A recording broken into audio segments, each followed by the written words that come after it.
Hi guys, my name is Destiny and I am a member of Riley's, and today we're going to read Ginger the Giraffe. Once upon a time, there was a giraffe named Ginger. Ginger lived in Kenya, a country in Africa. Like all giraffes, Ginger had a long neck and long legs. Because she was so tall, she was able to eat food from the very tops of the trees in the savannah. The savannah in Africa is an area with lots of grass and some trees. Sometimes a savannah is called grasslands. The other animals, like zebras and antelopes, could not reach where Ginger could reach. But Ginger always found food. She loved the leaves and the new buds of the trees. So there's Ginger. One day, Ginger was busy eating her favorite leaves along with some other giraffes. It was a bright sunny day and there was not a cloud in the sky. It had not rained for a long time, so the grass was very dry. She heard a noise down at the bottom of her extra long legs. It was her friend, Mikey the monkey. Mikey was trying to say something, but Ginger couldn't understand what he was saying. He looked very tired. "What's wrong?" asked Ginger. Ginger was a very kind giraffe and wanted to help everyone. Just then, Mikey fell over. Ginger was also a smart giraffe. She knew what was wrong. Mikey couldn't find anything to eat and he was very hungry. Ginger nibbled some fresh, tender leaves and buds from the top of the tree where she was eating. She dropped some of the leaves and buds to the ground near where Mikey was. Then she nudged him a little with the hoof at the bottom of one of her very long legs. "Wake up, Mikey," said Ginger. "I found something for you to eat." Slowly, Mikey sat up and ate a little.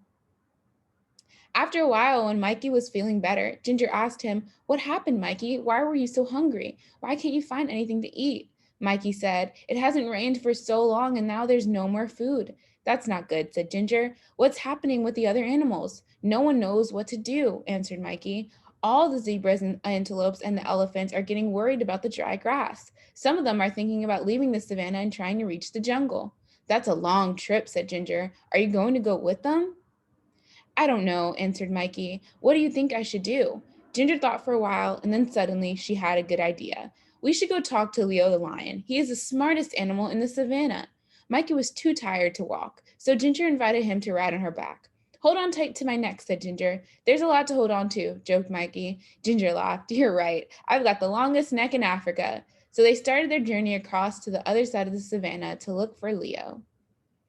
Ginger and Mikey were in luck. Leo was sitting up on a rock and he was really easy to see as they walked through the grass. "Hi, Leo," they both shouted. Leo had been napping and was a little grumpy when they woke him up.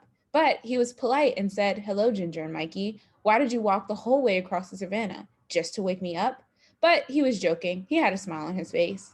"Mikey says that there has been no food left on the savannah because it's been so dry," said Ginger. "Do you have any ideas?" Leo thought for a while. He said, "There's nothing we can do about the rain. It will come soon, but we can't be sure when it will arrive. When the rain comes, all the plants will grow again, and there will be a lot of food for everybody." He thought a little while longer. "The only thing I can think of is for everyone to move closer to the forest," he continued. "There will be more things to eat there, but I know it's a long trip and it will not be very easy. It might take days to get there." Ginger and Mikey looked at each other and then looked back at Leo. "Thank you, Leo," said Ginger. "It's probably best if they all try to get closer to the jungle." They said goodbye and walked back across the savannah. Now they needed to gather all the animals together to start the long journey. Ginger didn't need to go along because she had plenty of food in her high trees, but she was a good friend and wanted to help as much as she could.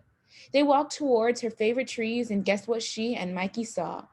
All the animals were already gathered there and waiting for Ginger and Mikey. "Why are you all here?" asked Ginger. "Eddie the eagle told us that you're taking us to the edge of the jungle," said one of the zebras. "How did he know?" asked Mikey. "He heard you talking with Leo," said one of the antelopes. "So you've all decided to try to walk together to the jungle?" asked Ginger. "Yes," they all answered. "If you'll help us get there," added one of the elephants. "Of course I help," said Ginger. "I'm your friend."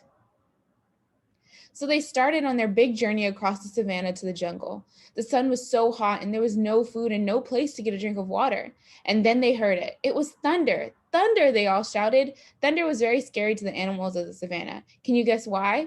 Fire. Sometimes the lightning hits the dry grass and the whole savannah catches on fire. Then everyone has to run, and that is exactly what happened. "Fire," they shouted. They could smell it, and now they could see it. The fire was coming towards them.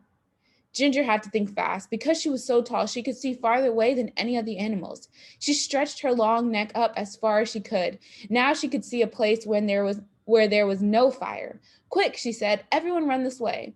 All of the animals followed her, and they ran as fast as they could. Soon they were out of danger. They stopped and gathered together one more time. Is everyone here? Ginger asked. She wanted to make sure they were all safe. All the animals looked around. They were all there.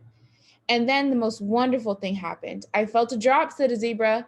Me too, said an antelope. It was rain. Finally, everyone was very happy.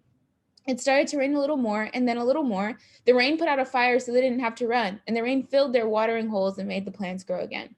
So they didn't have to make that long trip to the edge of the jungle. Everyone would soon have enough food and water. So Ginger the giraffe went back to her favorite tree and continued to munch on the leaves and buds. The end. Thanks for reading along with me, guys.